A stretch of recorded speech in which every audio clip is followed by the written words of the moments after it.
안녕하십니까. 저는 손종국 목사입니다. 지난 시간에 이어서 두 번째, 제자훈련 두 번째 시간이죠. 오늘은 하나님과 나에 대해서 공부를 해보도록 하겠습니다. 이런 얘기가 있습니다. 어떤 한 소년이 아마 가정의 형편이 어려웠나 봐요. 그래서 신문팔이를 하게 됐습니다. 오전에 이제 신문을 돌리고 나서 집으로 돌아오는 길에 꼭 들르는 곳이 있었습니다.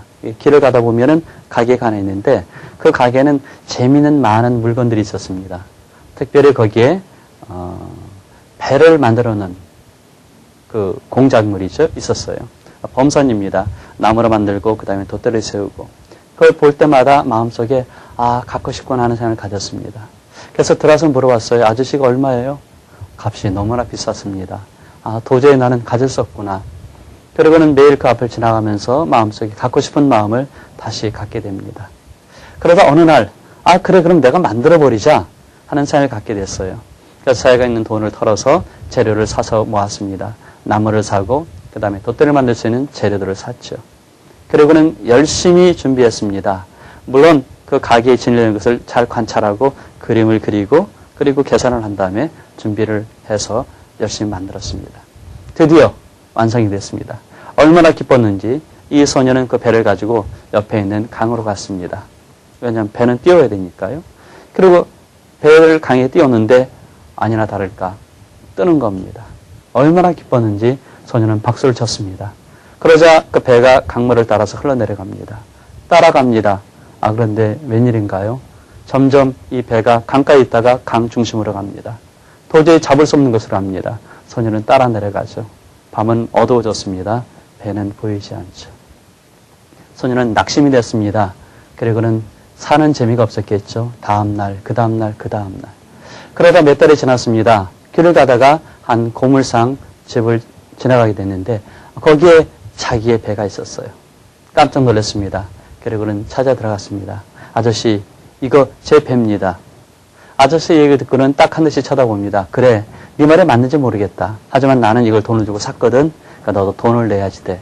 하고 요구했습니다. 이 소녀는 할 수 없이 자기가 얻었던 돈을 다 내어서 그 배를 샀습니다. 왜냐하면 자기가 아끼는 배였기 때문이죠. 자, 이 소년과 배의 관계는 무엇일까요? 우리 생각을 해볼 수 있습니다. 소년에게 이 배는 생명과 같은 존재가 될 수 있었습니다. 왜 그럴까요? 그 첫 번째, 자기가 만들었기 때문이죠. 두 번째, 자기가 값을 지불했기 때문에 이 배만큼은 자기가 소중한 것입니다. 그래서 가슴에 꼭 안고 집으로 돌아오는 것이죠.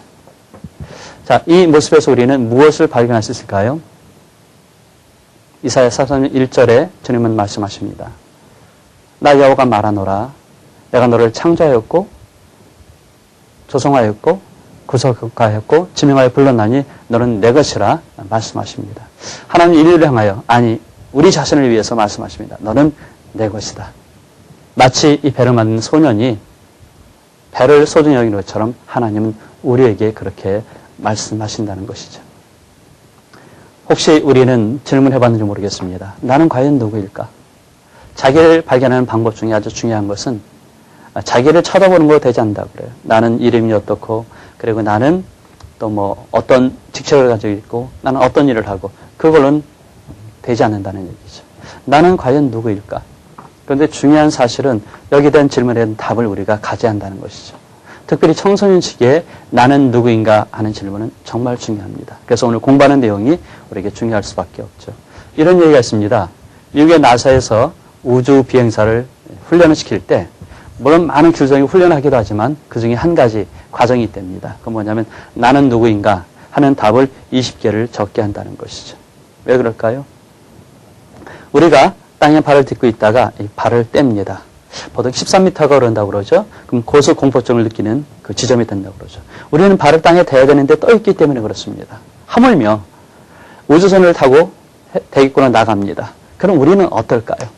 심각한 그런 어떤 허전함과 그리고 어려움을 겪게 된다는 것이죠. 지구를 바라봅니다. 참 아름다운 지구구나. 하지만 그 다음에 내가 지구에 돌아갈 수 있을까? 나는 과연 누구일까? 하는 자기 생각을 하게 되면서 혼란에 빠진다는 것이죠. 정신적인 충격을 받게 된다는 것입니다. 그래서 그것을 막기 위해서 나는 누구인가 하는 질문을 하고 답을 갖는다는 것이죠. 과연 나는 누구일까요? 소련의 비행사는 아름다운 지구를 보고 참 아름답다 얘기했습니다. 하지만 미국의 비행사는 그 지구를 보고 야, 하나님 만드신 지구가 참 아름답다라고 얘기했다고 얘기하죠. 그래요. 단순히 물질을 보는 것과 그 물질이 되어 계시는 하나님을 보는 것, 이건 귀한 것이죠. 역시 나도 그렇게 볼 수 있습니다. 나를 가장 잘 볼 수 있는 것은 하나님과의 관계 속에서 볼 수 있는 것이죠. 모리스 와그나는 사람은 얘기를 했습니다. 성공한 사람들은 과연 어떤 사람일까? 그 사람들에겐 세 가지의 모습이 있다고 얘기합니다. 한 가지가 소속감, 또 한 가지는 가치감, 또 한 가지는 유능감이라고 합니다. 어떨까요? 소속감에 대해서 우리가 많은 얘기를 할 수 있는데 흔히 이런 게 있겠죠. 혈연. 나는 누구의 자녀다. 나는 어느 학교 출신이다. 또는 나는 어디 지역 출신이다. 아마 한국 사회에서 이 세 가지는 참 중요한 소속감인 것 같아요. 하지만 이 소속감이 어떻게 되죠? 지역을 한번 따져봅시다. 동치하는 건 참 중요합니다. 한 지역의 본향 친구들이라는 건 참 귀하죠. 고향 친구들은. 그래서 모이면 어울립니다. 하지만 어떤 이익이 개입이 되면 어떨까요? 싸우죠. 학교도 마찬가지입니다. 어떤 학교 출신이라는 것은 사회생활에 아주 중요한 도구가 될 수 있죠. 서로 끌어주고 밀어주는 선후배 관계는 참 귀한 겁니다. 아마 인류대학의 강점은 이것일 것 같아요. 인류대학은 학교가 캠퍼스가 좋다? 아니면 교수님이 훌륭하다? 라는 이야기가 아니라 생각합니다. 사회 전반적으로 어디서나 우리가 선배들이 있어서 나를 끌어줄 수 있다. 그게 인류대학의 강점 아닐까요? 하지만 이것도 이익이 개입이 되면 결국 끊어지죠. 혈연은 어떻습니까? 유산유서점의 형제 사이도 싸우게 되죠. 돈 때문에 싸우는 혈연이, 망가지는 혈연이 많지 않습니까? 지속적으로 오래 영원히 갈 수 있는 소속감은 사실 없다고 볼 수 있겠죠. 자, 가치감은 무엇일까요? 보통 사람들은 자기의 어떤 작업 또는 업적을 가지고 이걸 얘기합니다. 당신이 최고야. 이 얘기 들을 때는 얼마나 기분이 좋고 좋은지 모르겠어요. 살만 나죠? 하지만 사람들이 네가 최악이야 라고 말했던 우리는 어떻습니까? 그건 지옥의 나라이 아니겠어요? 사람들의 가치를 따라 우리가 살아간다는 것. 우리 스타들 보면 알 수 있죠? 브라운관에 나타나는 많은 스타들이 엄마 후에는 사라지게 됩니다. 노래를 그렇게 열심히 불렀던 사람들이 얼마나 잊혀지는 것이죠. 사람들이 인정해주는 가치라는 것은 1등, 최고, 대상, 그건 언젠가 없어지는 것이죠. 내 가치는 그럼 어디에 둬야 될까 하는 생각을 가져보게 됩니다. 그 다음에 세 번째는 유능감. 나는 할 수 있어. I can do it. 참 중요해요. 할 수 있다는 것. 하지만 이 할 수 있다는 걸 하기 위해서 사람들은 노력을 하지만 또 한 가지는 마인드 컨트롤을 합니다. 난 할 수 있어. 그렇죠? 사람의 생각은 자기를 스스로 속이는 데까지 갑니다. 예를 들어 이렇게 흰 종이를 보고 이거 까만 종이야 하는 얘기를 석 달을 하게 된다면 그러면 까맣다고 얘기한답니다. 자기가 자기를 속일 수 있겠죠? 하지만 이게 까만 종이겠어요? 이게 흰 종이입니다. 객관적으로 자기가 자기를 속인다 할지라도 없어지는 건 없죠. 그런 의미에서 나는 할 수 있다는 그 자기의 유능감이라는 것은 뒷번째는 실력이 있어야 되는데 사람의 힘이라는 것은 결국은 유한합니다. 실패를 하기 마련이고 넘어지기 마련이죠. 나는 할 수 있다. 이 자신감도 사실은 자기를 속이는 허구일 가능성이 무척 많다는 것이죠. 자, 그런데 중요한 것은 이 세 가지를 하나님이 주셨다는 것입니다. 하나님이. 그래서 오늘은 하나님이 주신 이 세 가지를 마음속에 새겨두는 그런 시간이 되면 좋겠습니다. 자, 먼저 혈연을 대신하는 소속감을 보도록 할까요?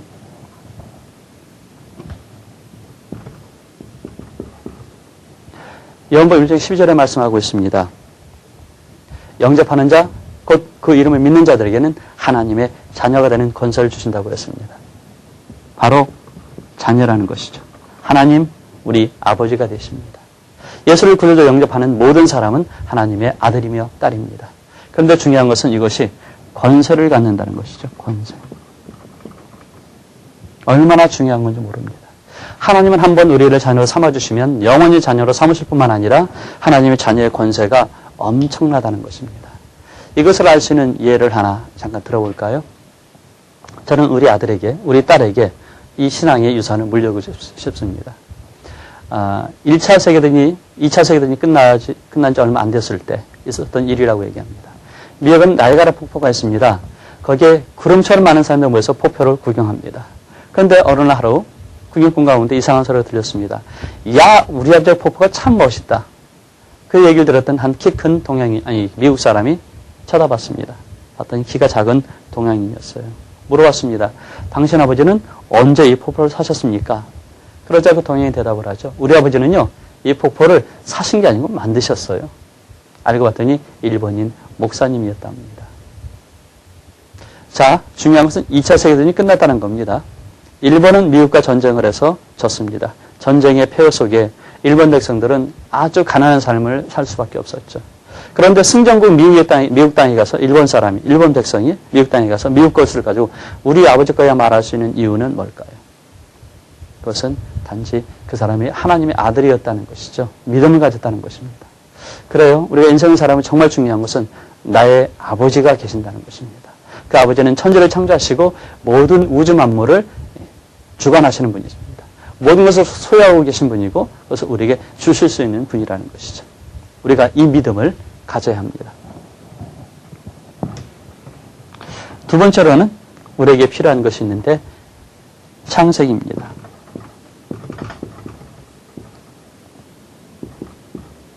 하나님께서 우리의 형상대로 우리가 사람을 만들자 얘기하셨습니다. 창조로 말할 수 있겠죠? 하나님은 우리를 만드셨습니다. 자, 혹시 이 사실에 동의하지 않으시나요? 나는 원숭이의 후손이다 라고 생각하십니까? 그렇진 않겠죠? 저는 하나님이 저를 창조하신 걸 믿습니다. 왜냐하면 하나님의 속성이, 하나님의 형상이 저에게 있기 때문이죠. 하나님의 형상은 눈이 두 개, 코가 하나, 입이 하나라는 게 아닙니다. 하나님의 성품, 속성이 있다는 것이죠. 저는 거짓보다는 진실을 좋아합니다. 저는 미움보다는 사랑을 좋아합니다. 저는 악함보다는 선한 걸 좋아합니다. 왜 그럴까요? 제 안에 하나님의 성품이 있기 때문입니다. 하나님은 저를 만드셨죠. 만드신 하나님이 있어서 저는 어떤 의미가 있을까요? 혹시 우리가 뭔가 작품을 만들었을 때 느끼는 것 아니겠습니까? 저는 몇 권의 책을 썼습니다. 시중에 나갔습니다. 사람들이 보죠. 그리고 책을 칭찬하면 저도 덩달아 기분이 좋아집니다. 책하고 저하고는 일체거든요. 일심동체라고 그럴까요? 마찬가지입니다. 그런데 어떤 사람이 목사님 이 책이 왜 이렇게 글씨가 틀리고 왜 이렇게 잘못됐습니까? 하고 지적을 할 때는 정말 부끄럽고 창피하고 속상합니다. 왜냐하면 그 작품은 저와 동일한 것이기 때문이죠. 마찬가지 아니겠어요? 하나님이 우리를 만드셨습니다.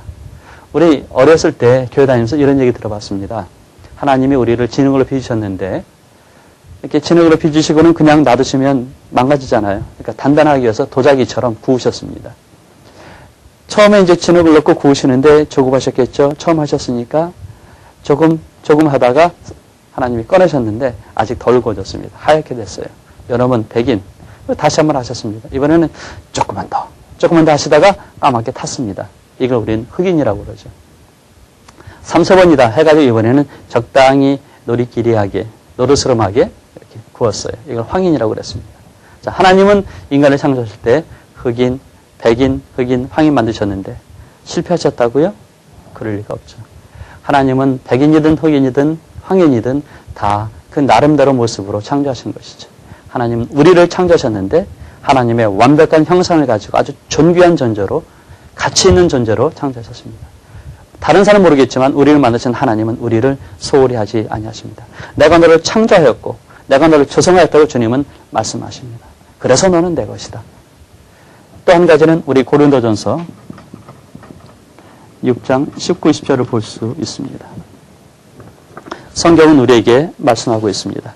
너희 몸은 너희가 하나님께로부터 받은 바 너희 가운데 계신 성령의 전인 줄을 알지 못하느냐. 너희는 너희 것이 아니라 값으로 산 것이 되었으니 그런즉 너희 몸으로 하나님께 영광을 돌리라. 하나님은 우리를 당신의 자녀로 삼으시기 위해서 예수 그리스도라고 하는 핏값을 지불하셨습니다. 우리는 얼마짜리일까요? 600만 불의 사나이일까요?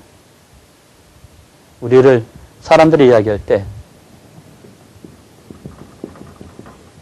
예수님짜리라고 그러죠. 100원도 아니고 만원도 아니고 1억도 아니고 예수님짜리. 예수님이 우리랑 동등한 대가로 하나님에게 인정받으신 것이다. 아니 역으로 예수님처럼 우리를 하나님이 인정하셨다는 것입니다. 우리는 예수님만의 값어치를 가지고 하나님에게 구매된, 사진받은 그런 존재라는 것이죠. 자, 예를 들어서 이것이 금으로 만들어졌다고 합시다. 이게 지금 100억쯤 합니다. 100억쯤 합니다.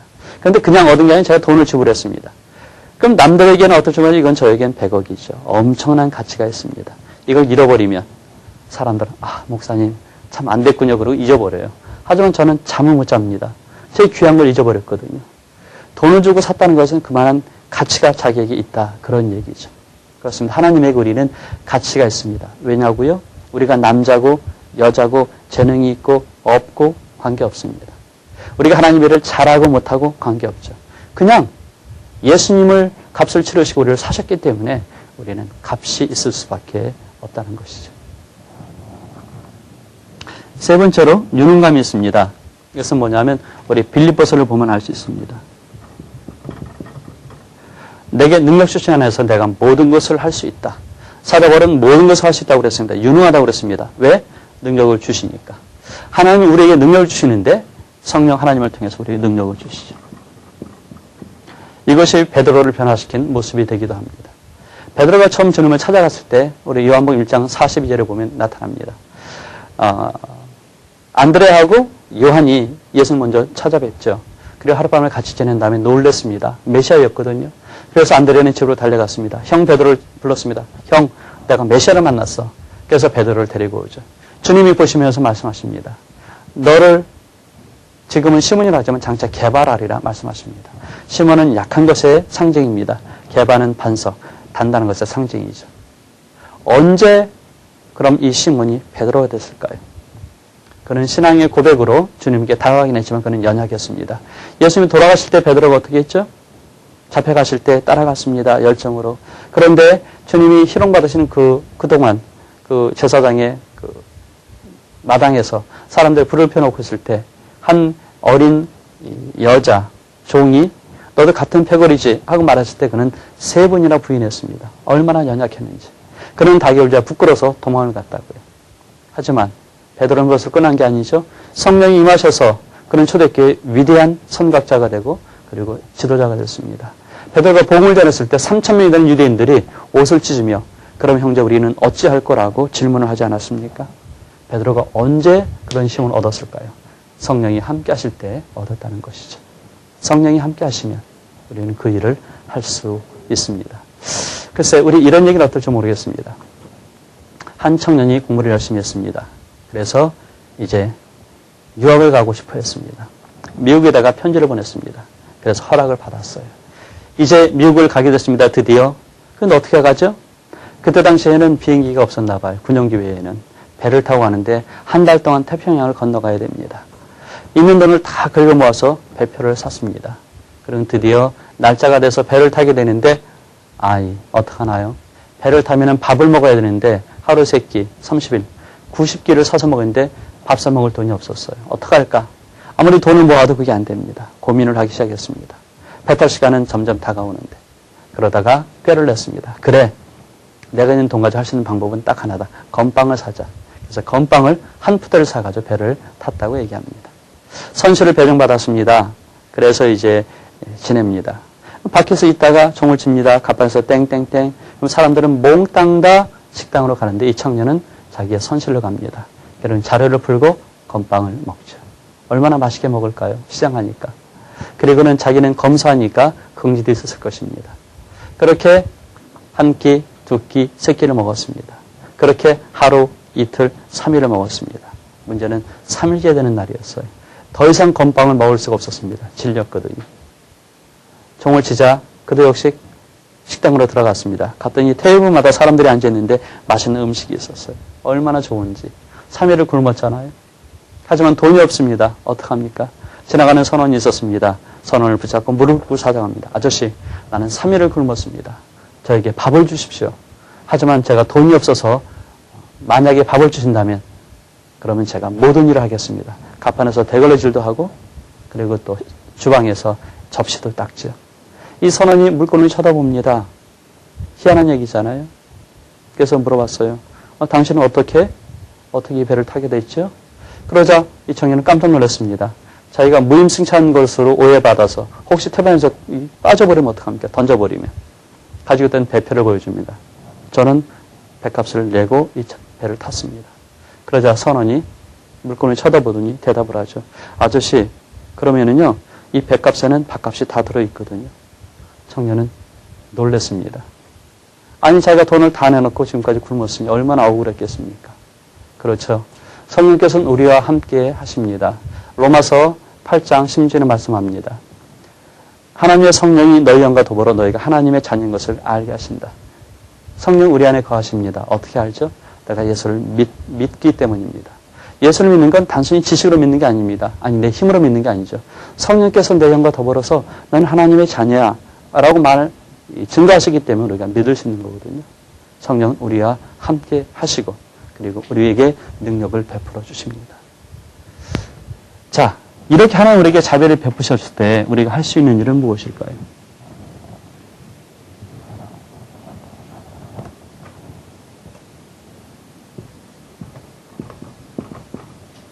로마서 12장 1절에 말씀하고 있습니다. 그러므로 형제들아 내가 하나님의 모든 자비하심을 너희를 권하노니 너희 몸을 하나님이 기뻐하시는 거룩한 산제사로 드리라. 이는 너희의 드릴 영적 예배니라.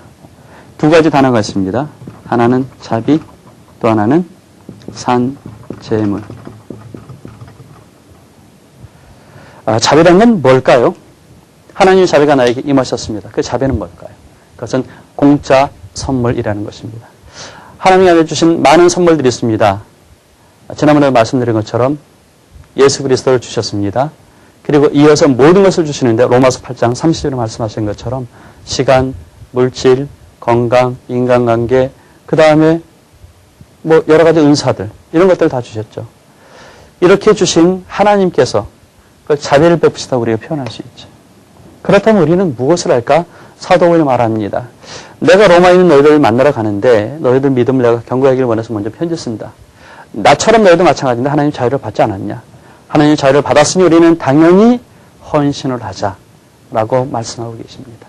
그렇습니다. 로마서 12장 1절이 우리에게 말하는 것은 헌신입니다.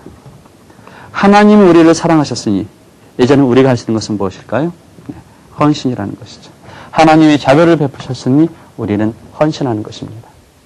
아주 중요한 요소입니다. 제자는 누구일까?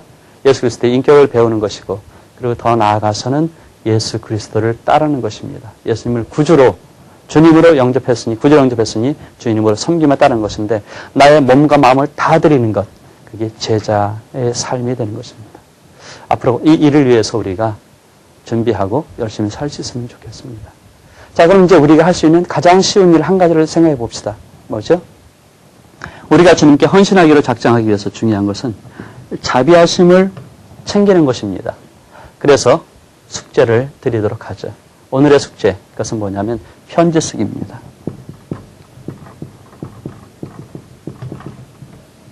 하나님 나에게 베푸신 사랑을 생각을 해봅시다. 이것저것.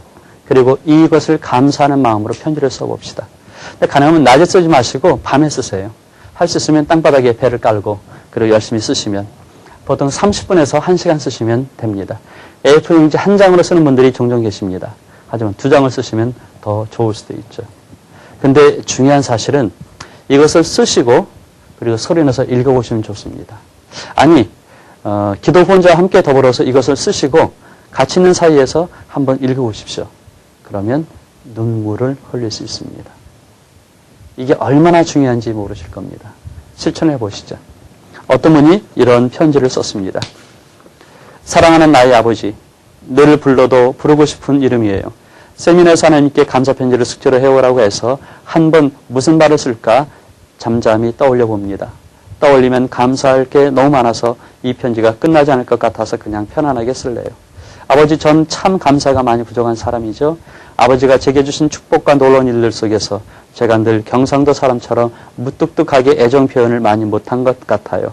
전에 학교에서 제자 훈련할 때 하나님이 나의 아버지 되시고 제가 하나님께 딸이 되는 사실을 알고 나서 제가 얼마나 많은 눈물을 흘렸었는지 기억하세요? 그때 전 하나님 품에 안겨서 저의 피곤한 마음을 맡겨드렸었죠. 아버지의 육신의 아버지를 어린 나이에 잃고 사실 저는 아버지를 만나기 전 너무 많이 외롭고 힘들었어요. 늘 밝고 명랑한 아이로 남들에게 비춰지지만 사실 제 내면은 늘 외로움과 싸우고 있었던 것 같아요.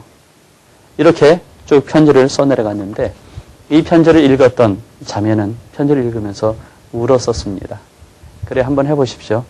밤중에 편지를 쓰시고 한번 소리나 읽어보고 아는 사람들 사이에서 한번 읽어보십시오. 그러면 눈물이 날 겁니다. 할 수 있으면 이 작업을 한 달에 한 번씩 해서 나의 습관이 되는 것이 아니라 나의 인격이 됐으면 좋겠습니다.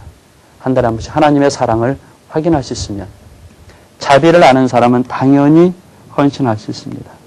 우리의 삶의 중요한 훈련이 헌신이라고 한다면 자비를 아는 이 일에 우리가 조금치도 소홀하지 않기를 바라는 마음입니다. 그럼 다음 주에 다시 뵙도록 하겠습니다.